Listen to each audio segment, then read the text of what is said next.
Et Bolmedzom respire la chrétienté. Cette petite localité du département de la Mefou et Afamba dans la région du centre a un argument de foi. Elle a donné à l'Église catholique du Cameroun des serviteurs de Dieu de choix. Parmi ces bergers, il y a cet autre Jean l'évangéliste, Monseigneur Mbarga, 69 ans dont 43 sous la mitre, tout un symbole de la foi, toujours en action. Et Bolmedzom l'a vu venir au monde ici, 18 mai 1956, en plein mois de Marie. Il est le deuxième enfant d'une fratrie de 7. Ses parents, les regrettés Hubert Ngoumou et Christine Zeng, les initient très vite au catholicisme. Le père est catéchiste. La famille a décidément fait le choix de croire, suivre le Christ, puisque la maisonnée compte au moins une sœur religieuse. Dieu sait choisir ses serviteurs. Monseigneur Jean Mbarga est parmi les élus. Depuis tout petit, sa voie était toute tracée. Quand il était jeune, il se faisait déjà appeler abbé. Sans qu'il était prêtre, il n'était pas encore prêtre. Et quand il jouait avec ses amis, ses frères, les enfants, lui-même faisait comme il servait une messe et il distribuait les communions. Disons, c'était pas communion, c'est le manioc. Et on voyait déjà que ça, c'est une personne qui va aller vraiment, qui aime ce que font les prêtres. Jean Mbarga, c'est non seulement un ami, mais c'est un petit frère. Nous avons grandi ensemble. Nous avions la même mère, c'est celle qui nous a élevés, qu'on appelait Maman Martha Boula. C'est elle qui nous a élevés. On était au quartier Photo Zoué, on appelait ça à l'époque Photo Zoué à Yaoundé. Donc on a passé une enfance ensemble avec les mêmes intérêts. Depuis l'enfance, tout le monde l'appelait déjà Farah, c'est-à-dire prêtre. Pour Jean Mbarga, nous autres on avait des alternatives. Si je ne fais pas ça, je vais faire ça. Pour lui, c'est comme si tout était réglé. Il devait être prêtre ou rien. Au petit séminaire, quand on recevait les entrants, les premiers qui arrivent, là, il y avait une séance plénière où tout le monde se présentait. Et quand arrive le tour de Jean Mbarga, il se lève, il dit « Je suis l'abbé Jean Mbarga ». Entré au séminaire, la première seconde, « Je suis l'abbé Jean Mbarga ». L'autre lui dit, il dit « Non, mon fils, vous n'êtes pas encore, un peu de patience, soyez prudent ». Donc, comme pendant toute son enfance, c'était Afara. Donc, il était dans la tête, il était abbé Jean Mbarga, alors même qu'il entrait au séminaire. Il a dans l'histoire cette anecdote sur les religieuses à la cathédrale lorsqu'il était ordonné prêtre. Je vais raconter une petite anecdote. Le jour où Jean Mbarga est ordonné prêtre à la cathédrale Notre-Dame de Yaoundé, donc c'était en 1981. Comme tout chez lui, c'est le 14 décembre. Donc 14 décembre 81, prêtre, 14 décembre 2004, évêque, 14 décembre 2020, archevêque, le 14 décembre. Donc après la messe, on avait des vieilles tantes là, qui étaient des religieuses. On sort de la cathédrale, les gens chantent et les gens applaudissent. Ces deux vieilles religieuses avaient eu une vision pendant la messe, le moment même où on ordonnait Jean Mbarga. Elles s'embrassent là, elles s'étonnent, elles étaient en transe, parce qu'elles avaient passé une nuit dans la prière et dans la méditation. L'une demande à l'autre, qu'est-ce que tu as vu? Elle dit, j'ai vu une ordination épiscopale. Ce n'est plus sacerdotal, prêtre, épiscopal, c'est-à-dire, j'ai vu comment on ordonnait un évêque.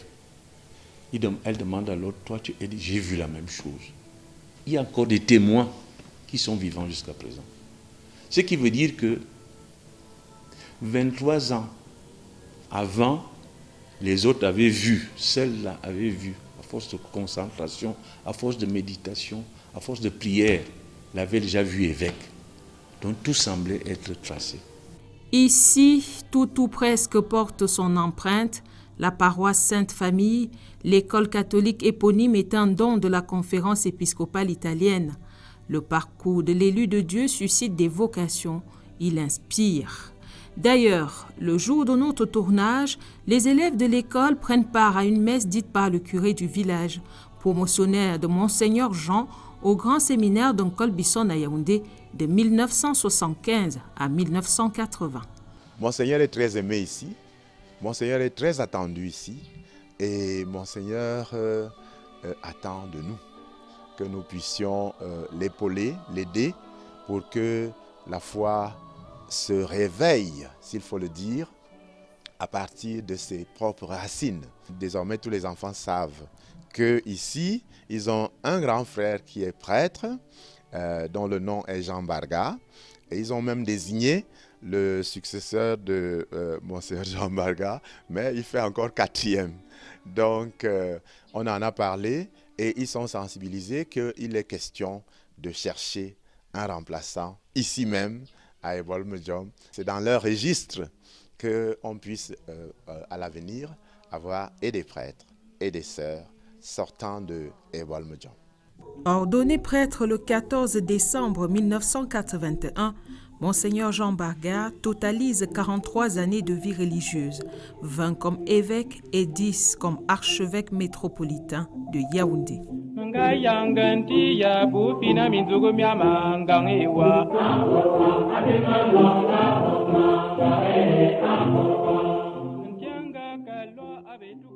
Sa résidence est perchée sur les hauteurs du quartier Mvolier, un havre de paix pour tous, mais l'hospitalité n'est pas le sommet de sa bonne foi. Il y a sa profession de foi venue des Saintes Écritures. La devise prononcée lors de ses vœux perpétuels est tirée de Jean chapitre 10, verset 10. Je suis venu pour qu'ils aient la vie et qu'il ait en abondance.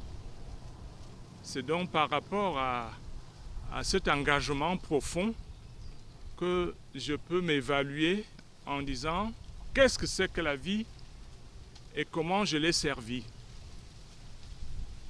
Pour moi, la vie repose sur 6 piliers. Le premier pilier, c'est la personne humaine. J'ai travaillé à faire en sorte que de belles personnalités soient façonnées dans mon itinéraire pastoral. Le deuxième pilier, c'est la sociabilité, qui intègre la vie sociale, la vie familiale, les relations, les associations, bref, tout ce qui met les hommes ensemble. J'ai travaillé à faire en sorte que les gens restent ensemble et vivent ensemble. Le troisième pilier, c'est la créativité, qui intègre le travail, l'économie, la politique, les œuvres humaines. J'ai voulu défendre la promotion du développement humain dans toutes les possibilités qui existent. J'ai milité pour que l'homme soit au service de la nature et non qu'il la détruise. Et je participe donc de ce qu'on appelle la conscience écologique. Et pour terminer, mon fondement, c'est la religiosité. Parler de Dieu, annoncer Dieu, faire valoir les valeurs divines, être chrétien au milieu du monde, voilà, et entrer en dialogue avec les autres confessions religieuses dans l'écuménisme et l'interreligieux. J'ai voulu que le fait religieux social soit dans sa nature sacralisée et aussi dans sa dignité d'être ce sur quoi la vie des hommes repose, fondement de l'être humain. Ma devise n'a jamais changé. C'est la même devise que j'ai eue comme prêtre et que j'ai comme évêque. Donc, c'est la constante de faire qu'ils aient la vie et qu'il ait en abondance. Et puis, il y a cette divine recommandation, prière sans cesse. Lorsqu'il n'est pas occupé avec des fidèles qui le sollicitent, l'homme de Dieu prie pour le Cameroun. La chapelle, située au bout de sa résidence, est là à cet effet. C'est également dans ce lieu sacré que se trouve sa garde-robe dédiée à sa mission. Chaque couleur de soutane parle le langage des saisons spirituelles. Le rouge, c'est la Pentecôte. Le rouge, c'est le martyre. Le blanc, c'est la fête. Le violet, c'est le carême, c'est le deuil. C'est aussi l'avant. Maintenant, nous y sommes. Puis, il y a le vert, le temps ordinaire. Les autres sont l'or, c'est pour les belles manifestations, mais l'or va ensemble avec le blanc. Ensemble. Tout cela est écrit dans le dress code romain par le pape Paul VI en 1969. Le monde change, ses troubles abondent. Monseigneur Jean Barga a les mots pour efficacement expliquer et adapter le message de l'Évangile. En ce qui concerne l'homme de foi que je suis, je voudrais dire que oui, il y a des changements. Parce qu'il y a la forme des choses. Mais il y a aussi des permanences, des valeurs perpétuelles. Parce qu'il y a le fond des choses. Ce qui fait donc que dans l'ère moderne, les gens voient peut-être plus les mutations. Mais il y a un fond qui demeure, qui traverse l'humanité depuis des millénaires. Et l'Église préserve ce fond. Quand tout aura changé, ce qui change est formel, mais le fond reste le même. Pour nous, le fond, c'est Dieu, c'est l'homme, c'est la société, c'est le travail, c'est des valeurs sempiternelles qu'il faut défendre. Et je pense que l'évangélisation aujourd'hui va donc s'accommoder des changements tout en préservant les valeurs fondamentales.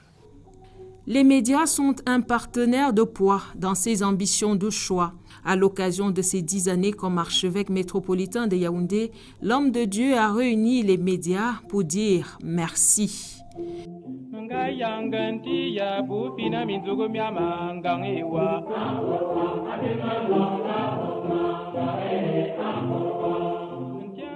La générosité est dans ses gènes. Plus jeune, il est un élève brillant. Les anciens de l'école primaire catholique Notre-Dame des Victoires d'Nkolowe, au quartier Mvogada, en gardent des souvenirs émus. Il est resté le même hier, aujourd'hui. Il était brillant à l'école. La tendance, c'est que quand quelqu'un arrive à un certain niveau, on dit il est brillant, il a toujours été le premier. Le jour où vous trouverez quelqu'un qui vous dit le contraire sur Jean Barga, venez me voir. Parce qu'il a toujours été brillant, il a toujours été engagé, il a toujours été serviable et tout. Mais cela n'empêche que c'était un enfant comme tous les autres. Durant cette décennie à la tête de l'archidiocèse de Yaoundé, son bilan tourne autour du respect des 3 piliers de l'Église. En ce qui concerne l'éducation, l'Institut universitaire catholique Sainte-Thérèse de Yaoundé, l'UNICASTI, apparaît comme un fleuron. Monseigneur Jean Barga l'a pensé et concrétisé. Monseigneur l'archevêque va, à partir de octobre 2016, donner forme à une idée qu'il avait, et cette formalité va s'évidentifier en août 2017 lorsqu'il va présenter un dossier au ministre de l'Enseignement supérieur, le professeur Jacques Famendongo, demandant la création et l'ouverture de l'UNICASTI, autorisation qui sera immédiatement accordée par l'État camerounais, qui exigeait même à l'archevêque d'ouvrir à la rentrée d'octobre. Nous étions en août 2017. Que fallait-il faire? Monseigneur l'archevêque s'est mis au travail directement à penser les structures. Monseigneur l'archevêque estime qu'il faut que le cursus aille jusqu'à la fin. C'est comme ça que le 31 mai 2023, il va signer à Paris, dans les locaux même de l'ambassade du Cameroun à Paris, un accord, une convention entre l'UNICASTI et l'Institut Sorbonne International, représenté par son doyen, le français professeur Jean-Christian Clerviel. Et après cette signature, l'État camerounais va également s'en réjouir et le ministre d'État va donner l'autorisation d'ouverture du doctorat. Pourquoi? Parce que les privés n'ont pas de doctorat au Cameroun. Donc notre cycle doctoral, c'est une émanation de la Sorbonne. Donc la Sorbonne se délocalise de Paris à Yaoundé. Voilà l'UNICASTI dans ses articulations, 6 campus et chaque campus spécialisé. Les 2 de Mvolé se spécialisent dans les sciences de gestion, celui d'Etouli, les sciences sociales et les carrières juridiques, celui d'Enfou, agriculture, élevage, à Konon, école supérieure polytechnique, et le dernier né, Vogt High Tech, pour former des ingénieurs. Quand un étudiant a terminé, il a une licence dans la filière, il a le diplôme d'ingénieur et il a un master en management des projets. Il peut donc se lancer parce qu'il sait ce qu'il fait. Et nous, l'archevêque pense que ce n'est qu'ainsi que nous pourrions aider l'État dans sa mission régalienne de développement de la jeunesse, de croissance du pays. Les étudiants sont reconnaissants pour cette offre en éducation qui leur permet d'envisager leur avenir en rose. Je tire et je continue de tirer des bienfaits de l'Unicasti. J'ai acquis des connaissances et compétences très solides dans mon domaine d'études qui est la communication des organisations à travers le professionnalisme et la performance de nos enseignants. Alors je dirais, j'ai fait le choix de l'Unicasti parce que les formations ici, elles sont de qualité. L'enseignement catholique porte également ses marques à Ebolova dans la région du Sud. Il a créé le séminaire Saint-Jean 23 en 2014, Bono au supérieur quelques années plus tard et relevé les performances du collège Bono. Monseigneur Jean Barga a administré ce diocèse pendant 10 ans. C'était alors son premier poste d'évêque. Ce diocèse d'Ebolova que vous avez aujourd'hui vient du grand diocèse de Samblima, éclaté donc devenu le diocèse d'Ebolova-Kribi, et dont le premier évêque c'est Monseigneur Jean-Baptiste Ama. Monseigneur Jean vient donc succéder à ce pasteur. Il fallait donc que Monseigneur Jean donne forme à ce qui a été fondé. Donc il a eu une grâce spéciale pour ce que la grâce de Dieu lui demandait en ce moment précis. Et il a fait. Il a su le faire, étant donné que, comme j'ai dit, Monseigneur Jean-Baptiste Ama a pensé cette maison comme évêché, mais il n'y est jamais entré. C'est Monseigneur Jean qui vient donner la forme pour qu'elle puisse servir de lieu de travail ici, et c'est lui qui va inaugurer donc l'habitation de l'évêque qui se retrouve en haut de cette colline. Et c'est lui qui va également négocier les terrains en ville pour que on ait une paroisse sociologique au cœur de la ville. Et à l'entrée de la ville, la paroisse sociologique anglophone, au centre-ville, la paroisse sociologique des élites. Donc vous voyez que c'est quelqu'un qui est un fin stratège pastoral. Il a œuvré pour la sécurisation des biens du diocèse. Et je lui suis vraiment reconnaissant parce que ça m'a facilité beaucoup de choses. Quand j'arrive, je n'avais plus à aller voir qu'est-ce qui appartient à l'Église, qu'est-ce qui n'appartient pas à l'Église. Il arrive donc comme enseignant de l'enseignement supérieur. Il découvre qu'il y a une nécessité d'investir dans le supérieur. Il va donc travailler à la création de l'Institut catholique Bono supérieur. Il va effectivement donc bénéficier de la grâce des fondateurs et des fondements. Et c'est cet institut supérieur qui a été appelé d'année en année à s'implémenter, à avoir une autonomie et à avoir le visage qu'il faut pour un institut supérieur. L'homme poursuit sa mission d'évangélisation malgré les défis de la pastorale aujourd'hui. Que les églises historiques qui ont une capacité institutionnelle réelle continuent à préserver la vie de l'Église. Les églises saisonnières, qui sont des expressions spontanées de foi, ont leur atout, mais n'ont pas une durabilité consistante, alors que les chrétiens restent dans le discernement. Ce qui vient de Dieu durera, et ce qui vient des hommes s'en ira. En grand bâtisseur, il a doté Yaoundé d'un siège du diocèse et réglé la question foncière. Notre diocèse manquait de siège. Donc je pars d'ici pour aller travailler derrière la CRTV là-bas, et sous un local très ancien. Et je me suis engagé depuis 2007 à faire quelque chose de magistral pour que moi et mes successeurs, que nous n'ayons plus de problème de lieu de travail. C'est un grand bâtiment qui a plus de 40 bureaux et qui va accueillir pratiquement toutes les commissions diocésaines. Je veux quand même mettre un peu l'accent sur un autre élément qui est important, la question foncière. Comme vous le savez, il y a un débat et même une violence foncière en ce moment autour de Yaoundé. Donc je suis aussi dans cette mouvance-là.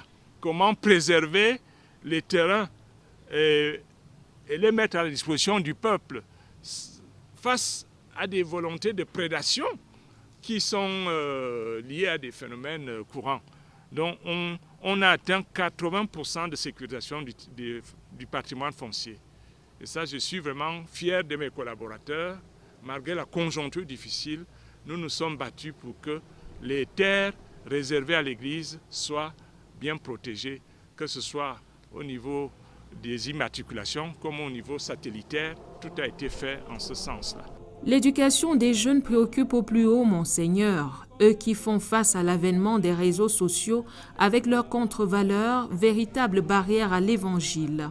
Les réseaux sociaux, deux choses que j'apprécie et que je déprécie, c'est l'information et la désinformation. Ce que nous avons appelé la contre-information, les fake news.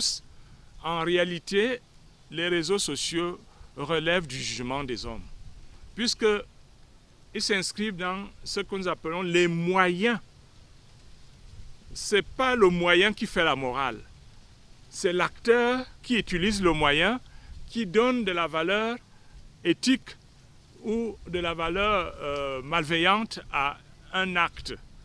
Apprenons à avoir le discernement, aidons les jeunes à être critiques par rapport à ces propositions qui n'en finiront pas. Soyons lucides et j'invite surtout les familles nucléaires à insister dès le bas âge au discernement par rapport à ce qui est bon, par rapport à ce qui n'est pas bon.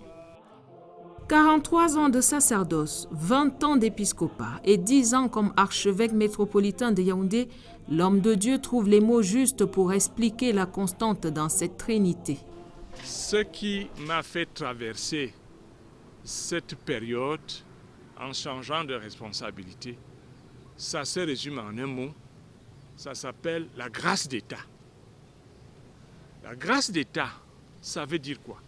Ça veut dire que Dieu donne à une personne une lumière et une force particulière liées aux responsabilités que lui-même a suscitées auprès de cette personne.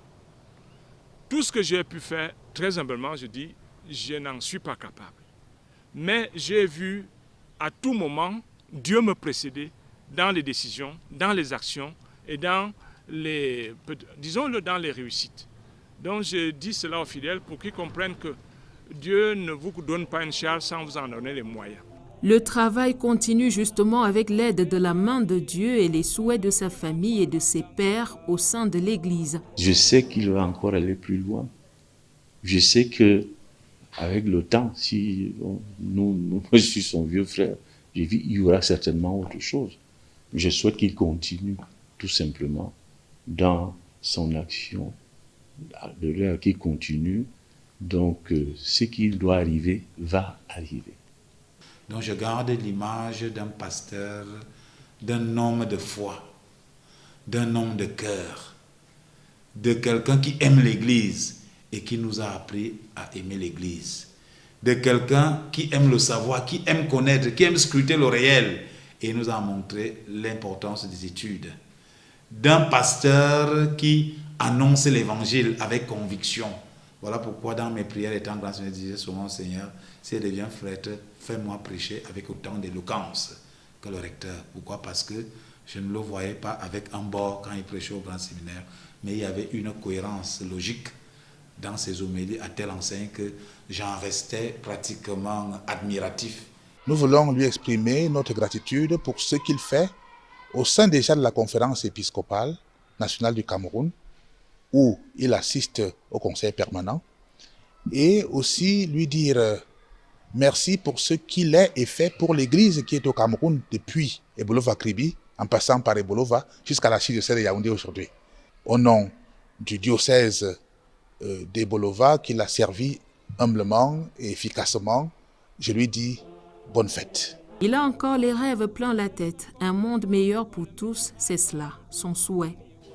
Je rêve d'un monde meilleur et je me dis, quelle est l'adversité la plus dangereuse par rapport au monde meilleur pour les hommes? L'autodestruction, la guerre civile, c'est la pire des choses qui puissent nous arriver. Donc, je tends les mains vers le ciel en disant c'est Dieu qui a le remède des cœurs, que le démon de la violence, le démon de la guerre soit éloigné et de ma vie et de ma société, de mon pays et du monde. Amen, amen, de quoi garder espoir pour pouvoir continuer à bénéficier de ces prières, de ces œuvres de grands bâtisseurs au service de l'Église et du Cameroun.